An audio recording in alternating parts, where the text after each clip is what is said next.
Reverend Dr. Sylvester Ranasinghe, the Vice Chancellor, Deans, Head of the Departments, Directors, Registrar, distinguished invitees, respected lecturers, beloved parents and family members, and most importantly, dear graduates. It's a great honor and privilege to stand before you today on this momentous occasion, your convocation, I would say. Today we celebrate not only your academic achievements, but also the beginning of your journey into a rapidly transforming world, as your Vice Chancellor correctly mentioned, where artificial intelligence and emerging technologies are reshaping the very nature of work. In this new landscape, success belongs to those who do not merely adapt, but actively empower themselves to thrive. Given this context, today I would like to speak a few words regarding the implication of empowering employees in the age of AI, rethinking skills and 21st century skills and rethinking work. In the 21st century, technology's competence is no longer optional, it is essential, as you all know. Understanding and embracing new tools, platforms, and more innovation enable you to contribute meaningfully and confidently in any professional setting. Yet technological knowledge is insufficient. As we all understand that technology cannot do many things in this 21st century. You are aware of, I hope, the three forces in the 21st century which is extensively discussed in educational forums: collaboration, communication, creativity, and critical thinking. I hope you are aware of.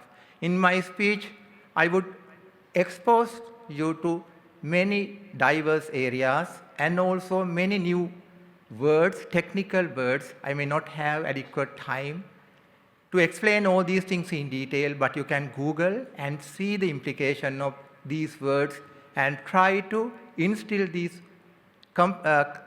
concepts as possible into your personal and professional life. Today's workplace is more interconnected and diverse than ever before. Many of you belong to Gen Z, as you would say, not Generation Z, Gen Z. Yet you will collaborate with colleagues from Generation X and Y, each bringing different experiences, perspective, and work styles. The ability to work harmoniously across generation and cultural differences, to listen attentively and communicate your ideas with clarity and respect fosters trust, sparks creativity, and drives collective success. Particularly to this end, I think all of you should have some understanding of generation theory. So please Google and understand what generation theory is. Many complain that new generation, alpha and beta, are irresponsible. So why? What's the reason for that? Can someone explain to me the reason behind that?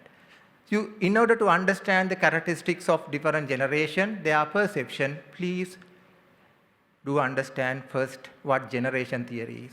Generation theory will help you understand all the generation from baby boomers, silent generation to alpha and beta. Please make sure that you Google and understand what generation theory is, because those X and Y always complain that new generation, alpha and beta, they are responsible. So what's the reason behind that? I have no time to explain everything, but make sure that you Google and see the generation theory, which make you understand exactly the differences and their characteristics.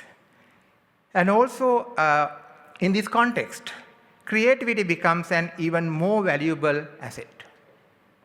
While machines can automate routine tasks, human inventiveness, the capacity to imagine, innovate, and challenge convention remain irreplaceable. Your ability to think differently, generate new ideas, and approach problems from fresh perspectives will distinguish you and empower you to shape your environment rather than simply reacting it. Most education institutions in the world and business institutions, and especially the management, they are highly pressurizing and also increasingly forcing their workforce to instill creativity and critical thinking in their work or at their workplace. Surprisingly, on the other hand, the same institutions are pressurizing them to use AI-generated application and tools, which hinders their creativity and critical thinking, damaging their cognition. You might have understood now, developed countries like Sweden and Norway, now they have already decided to remove all technological devices from their school education. And now they work with pencil and pen. So you can see the changes that we have come across. Global and cultural awareness is another cornerstone of professional success. Understanding perspectives beyond your own, appreciating cultural differences, and acting with empathy will not only enhance your relationship, but also open doors across the world. Alongside, this adaptability and flexibility are vital qualities. Change is the only constant in our era, and the ability to be motivated, to learn, and to embrace uncertainty with resilience will define your long-term impact. Inclusivity in education. I don't know how many of you are aware of what inclusivity is, and also engagement. These two can empower people and make them change agent. People are highly unlikely to engage if excluded. Most of the higher education institutions and most of the business institutions, people suffer, they are not being properly included and engaged. Equally, the journey of lifelong learning. Now today, you start or you are following, you have already completed this course, but this is a lifelong journey. You are traversing this lifelong journey, LLO, till your retirement. Your education does not end here. Curiosity, continuous skill development, and the pursuit of professional excellence will sustain your growth in ways that no degree alone can. And especially, you are aware of emotional intelligence in education and also intellectual intelligence. So what emotional intelligence refers to, the capacity to understand and manage your own emotion while while recognizing and respecting the emotion of others, remains central to building meaningful, productive, and collaborative professional relationships. Leadership today is not about authority alone. It is about guiding, mentoring, and inspiring others to succeed alongside you. And please see whether you have a fixed mindset or growth mindset. Question and see, and also Google the two words, growth mindset and fixed mindset. We need nation with growth mindset, not fixed mindset. That's why we suffer nearly 26 years, because many did not have growth mindset. As you step into the professional world, remember that your psychological capital, your resilience, efficacy, optimism, and hope will just as important your technical skills. Please again see what you mean by psychological capital. Psychological capital encompasses resilience, efficacy, optimism, and hope. And think how many of you have these with you. This is a kind of a toolkit. You need all these skills, resilience, efficacy, optimism, and hope. But we inculcate negativity and also pessimism and in our students. And first, the teachers and also the workers should have optimism, hope. How do you inculcate optimism and hope in others if we don't have optimism and also hope, if we are not resilient? So now the time has come to think of all these things. And these are the words that you inculcate as the key words. And you have to, with this, you can build your life. And also maintaining high standard of accountability.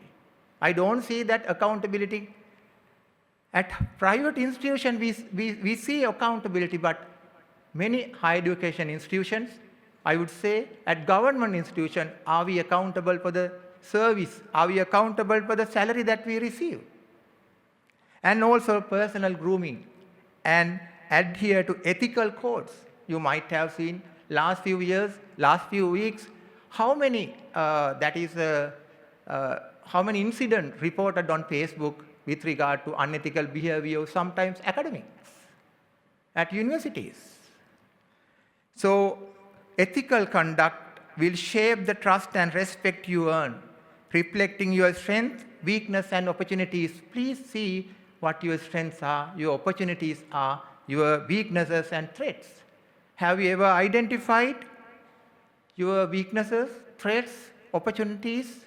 And this is called a SWOT analysis. I think educational institutions should make students aware of these areas in order to make a nation.